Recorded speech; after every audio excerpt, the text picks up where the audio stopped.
Wow. I would just like to thank everyone involved in today's Comey hearing for a truly spectacular piece of jaw-dropping and revelatory entertainment and illumination. Holy wow. Okay, this is in no particular order. So, shock twist. So there was a hearing, of course, designed to get to the bottom of potential interference in the FBI, interference in elections.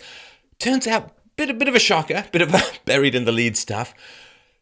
So, under oath, ex-director of the FBI, James Comey, casually revealed that it was then Attorney General Loretta Lynch who pressured him to avoid using the correct term, investigation or criminal investigation into Hillary Clinton, and refer to it instead as a matter. A matter. And this is a word that was later used by the Hillary Clinton campaign itself. So let's just take a Zen moment, breathe deeply, and understand that particular moment, that particular change. So the FBI does, of course, criminal investigations.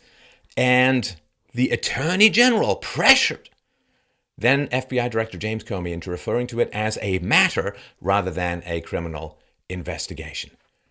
That is, what do you even say? Jaw-dropping. Puts the whole Bill Clinton Attorney General tarmac meeting into new light, wouldn't you say? Just a little bit. Astounding.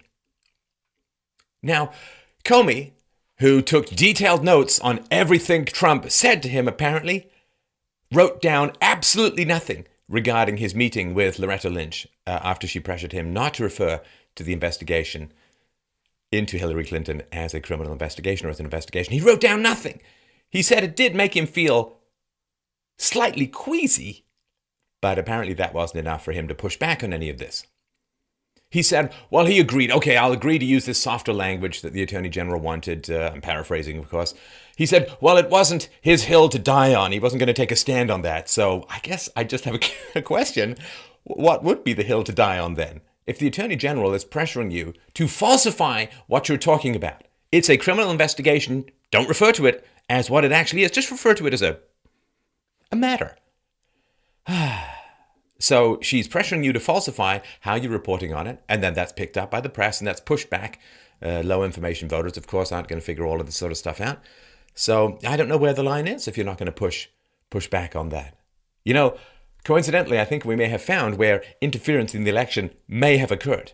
And again, if you're in the know, if you're a policy wonk, if you're into politics, you know that when James Comey refers to a matter, he's referring to the FBI's criminal investigation into Hillary Clinton. But if you're your average low information voter, to put it as nicely as possible, it's like you can just say, no, it's just a matter. It's not an investigation. The FBI director, so he referred to it that way. Oh dear.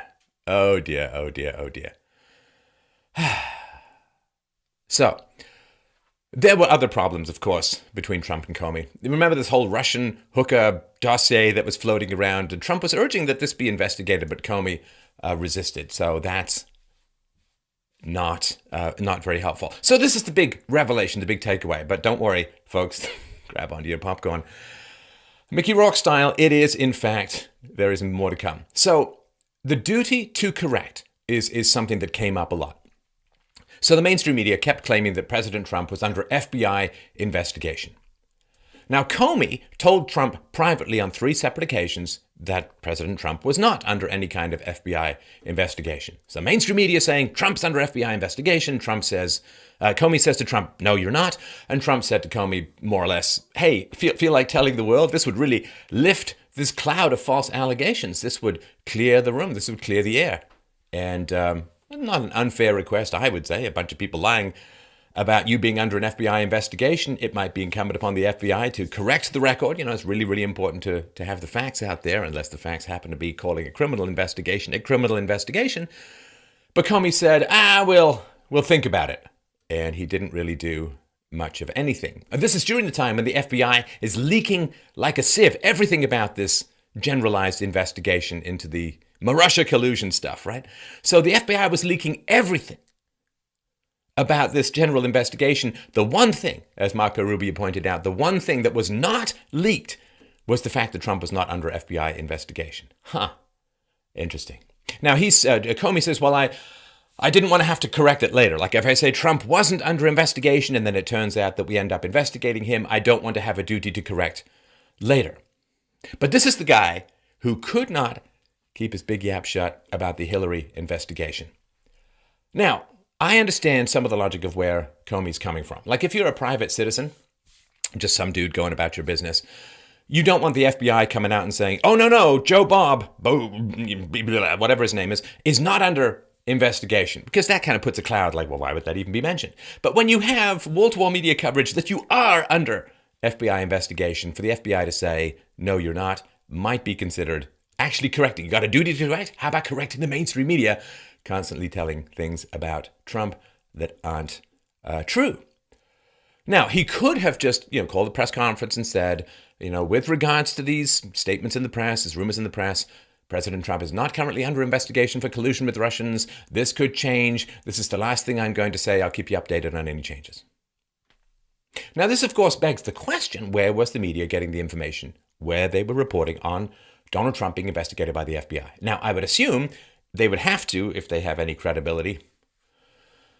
Okay, alternate dimension time. If they have any credibility, then they would have to be getting this information from people intimate with the investigation. Now, people intimate with the investigation would know that President Trump was not being investigated. So who was telling the media that President Trump was being investigated? Good question. I'm not sure we're going to get an answer imminently. Now, another thing that came out with Comey is people asked him, did you take notes with Obama? Did you take notes with Bush? Did you take notes with other people? And that would be no. Not really take notes with anyone important other than Trump. And why? Well, he said many times during the testimony that he thought Trump was a liar or Trump was lying about something.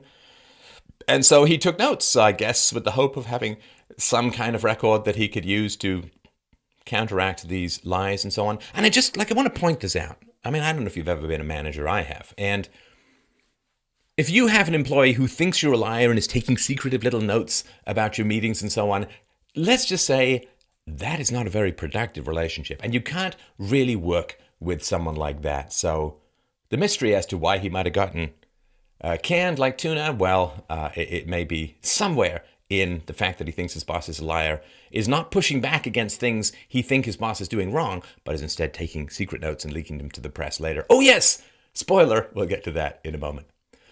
So of course, a lot of this stuff is regarding Flynn, and I'm going to assume you're up to speed on some of this stuff to some degree.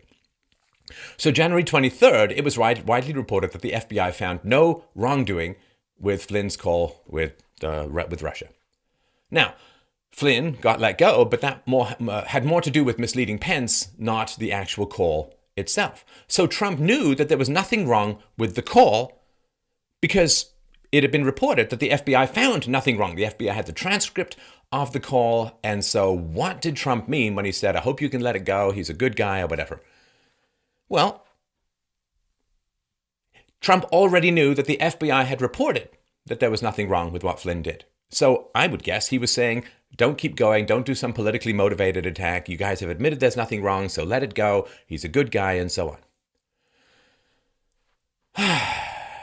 Now, Comey indicated during his testimony today that he felt that this was some kind of interference in the investigation. Now, let's put this in context. Comey has decades of experience and many years as head of the FBI at this point, when he has this conversation where Trump says, I hope you can let it go. He's a good guy. And Comey agrees. So, yeah, he's a good guy. So Comey has decades of experience and many years in this job. Trump was very new to his job. If Trump expressing hope is somehow really bad, then Comey should tell him. If you're the boss, let's say you have an accountant, right? And you're the boss and you suggest that the accountant do something that is wrong, something that, that breaks a law or something that is bad or whatever it is, right? Then your accountant, who has lots of experience in accountancy and knows these things better than you do, should say to you, no, we can't really do that. That's not allowed, right? And we say, oh, okay, fine. What you don't do is you say, oh, yeah, no, I see where you're coming from. And then go back to your office and write these little notes about everything that was said and then later leak it to, come on, that's not how you deal. It's not how mature adults deal with someone. If Comey thought that Trump was doing something wrong, he should have said so right ahead. Hey, you're new to this. I've had a long history with this kind of stuff. You may not be aware of this, but even if you express hope that I can let it go, that could be perceived as trying to influence the highlight, right? Whatever, right? You say that.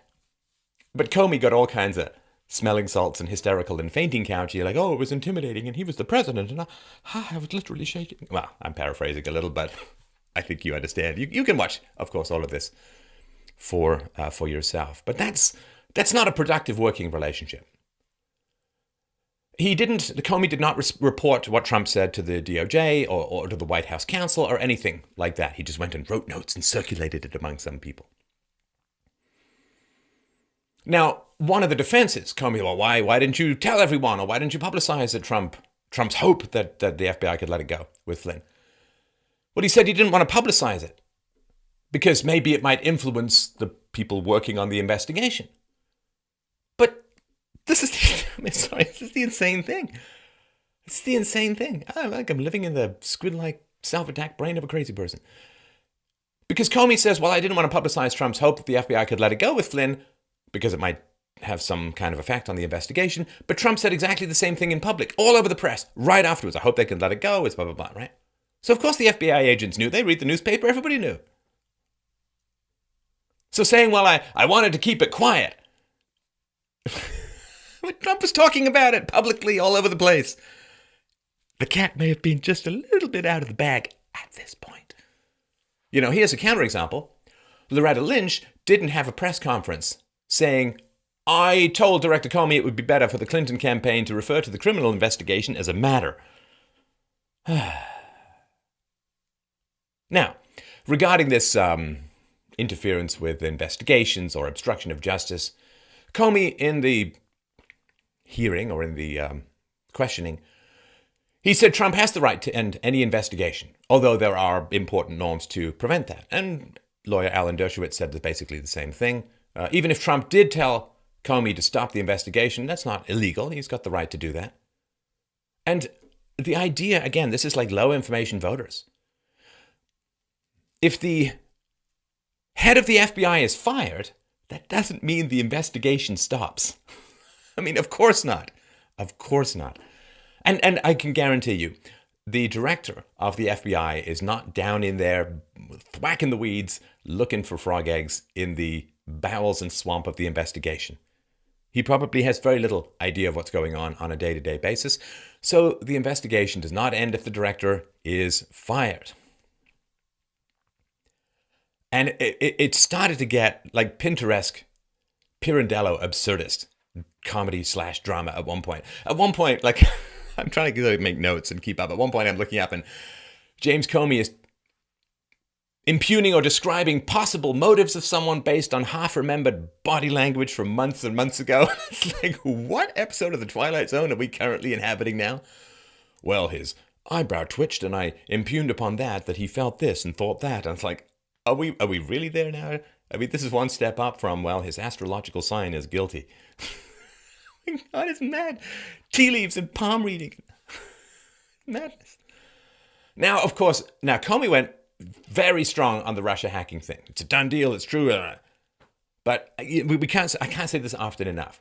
The Russia hacking stuff, oh man, where's the beef? Where's the proof? The FBI never examined the DN server that the DNC said was hacked. The third party, which did, was paid by the DNC and retracted many supporting statements later on. So no credibility there, at least for me. And since the release of like Vault 7 and all this stuff, it's become very clear how easy it is to mimic anyone you want from anywhere you want, in any language you want, in any kind of attack you want. You know, the proxies, the IP masking, the stitching together, the changing of language codes and so on. This is all ridiculously easy. Your average 14-year-old can easily pretend that it's the Chinese people who are, hacking your whatever, right? I mean, this has all become ridiculously easy. So the idea that this is an open and shut case is ridiculous because this is what people are expected to believe. This is what, and, good job, government schools, for not teaching people how to think. We're trying to fix that here. This is what people are expected to believe, my friends. The Russians, the Russian government, the combined massive weight of the Russian intelligence services are somehow smart enough to hack the US election. but they're not smart enough to mask the IP addresses that come from Russia. I mean, it's complete madness. What could you even say? They're smart enough to hack the US election, but they leave lots of traces of Russian code and language all through them. My God. Oh, it's mad. It's mad. And look, this phrase, hack the election, anybody who uses that phrase is just a political hack. They don't know what they're talking about. There's no evidence whatsoever that a single vote was changed. No evidence whatsoever. The Podesta emails, all evidence is that there was a phishing link he clicked on after being told not to. No votes were changed. Now, one other delightful and delicious thing that came out of this hearing was that Comey blasted a whole bunch of people for fake news, right? There was a New York Times article about, it was entitled, Trump Campaign Aides Had Repeated Contacts with Russian Intelligence. And he said, fake news. Fake news. Now, another really powerful moment was Comey admitting to leaking. I don't know. It must be wild. It must be wild to just be that much above consequences. Astounding. So he said, he had these notes, memos, scribblings, whatever you want to call them. Memos makes it sound more formal, which of course is the point. I mean, I can write down anything. Well, where's the proof? He said, she said, none of this stuff means anything. So he used a friend to leak part of his notes to the media, to read it to a reporter. Now that's strange. Why? If it's justified for you to release this information, just call a press conference and hand out all your notes. Why would you have a friend call the reporter and read parts of the notes without sharing the note? That's just weird. Now, again, I have to reiterate, and this is all just my opinions. I'm certainly no lawyer, but it's stuff to ponder. It's stuff to ponder. If you work at the FBI and you make notes on your meetings, aren't those notes the property of the FBI? That seems kind of important. Did he leave copies of these notes with the FBI? Would they be subject to Freedom of Information requests? I don't know. I mean, he said that they're not classified, and he clearly felt comfortable with his friend leaking them to a newspaper. So if they're not classified and newspapers can have them, would they be subject to Freedom of Information Act requests? There's a theory that said, well, Hillary had her own server so she could avoid Freedom of Information requests. James Comey had these notes with him after he left the FBI. Why? You're supposed to leave government property with the government when you leave. I mean, that's really quite astounding to me. And I'm not sure that too many people have picked up on this. And, maybe I'm way off base. Maybe there's some really great explanation, but it just seems kind of important to me. I mean, if he has these notes that he took while working for the FBI about meetings with the president in his capacity as FBI director, which to me would be property of the FBI, does he have other stuff that he took? Does he have other stuff at home? Does he have other stuff that he has access to that is the property of the FBI? Shouldn't he have left all of that behind? Again, tell me where I'm off base here, but it seems like an important question to me. And now, of course, we do have, other than that NSA lady, we have a leaker. Did he leak anything else? I mean, there have been lots of leaks. Did Comey leak anything else? How many people did he use to leak? He's already said he didn't leak directly. He leaked indirectly. Maybe other people have leaked. This just seems like a very big revelation to me. And there's just not a lot that is being picked up on this. So there was a lot. You can watch it all yourselves. These are just my thoughts on the matter. But yeah, Trump did nothing wrong. Mainstream media was chock full of fake news. There's a Russia-Trump scoop. Loretta Lynch did order or did influence or pressure James Comey to falsify his description of the criminal investigation into Hillary Clinton. It's not a matter. Did Trump ask him to lie about anything? Did Trump ask him to misrepresent anything? No. Trump expressed a hope. Nobody goes to jail for a hope. Nobody is indicted for a hope. So apparently the big problem everyone has is with Donald Trump expressing a hope, not with the Attorney General telling the head of the FBI to falsify his description of an investigation into a presidential candidate. I mean, just imagine if Jeff Sessions had colluded with an FBI director to falsify statements about an investigation into Trump. Imagine they would have gone completely mental. And if you doubt this, like that there was misrepresentation occurring here, if you doubt this, just imagine this. Just imagine if you're applying for some very high sensitive, high security job, and on the job application is a checkbox, and it says, have you ever been subject to a criminal investigation? And you don't check that because you said, no, it's just a matter. It was just a matter. But it turns out the FBI had conducted a criminal investigation into you. Do you think there would be any repercussions from not checking that checkbox? Of course. And Comey is a big leaker.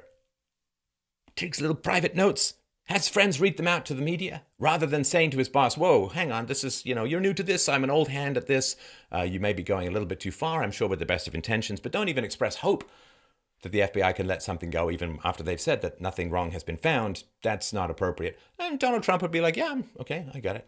Sorry about that. Don't mean to put you in any awkward positions, but no, take your notes, scribble them, release them later, under the table. Oh, I can't work with someone like that. And after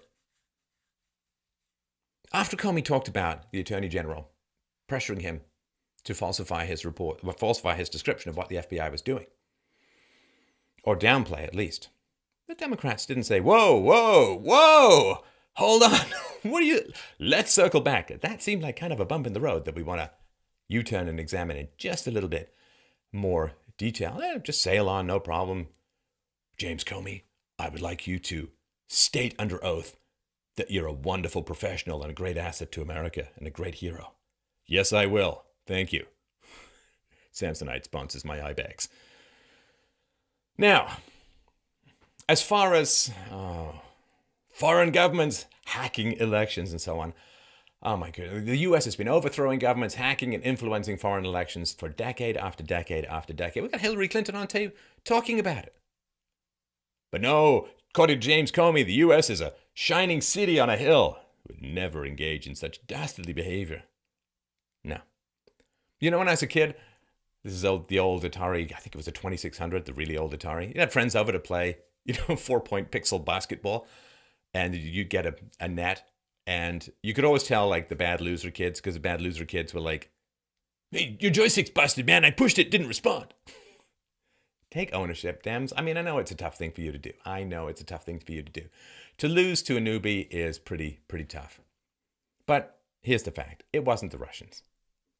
It wasn't even Donald Trump. You had the mainstream media, you had Hollywood, you had academia, you had just about everyone on your side. It should have been a slam dunk, I understand that. But you ran a crappy candidate. She has the charisma of a stinging sea sponge. She, or the DNC, cheated Bernie Sanders. Hillary Clinton screamed at people, coughed, and fell over. You just ran a bad candidate. Now, you can learn from that and improve, or you can continue down this road of rank conspiracy theories, blaming the Russians, ignoring the reality. And I, for one, I hope you really, really do.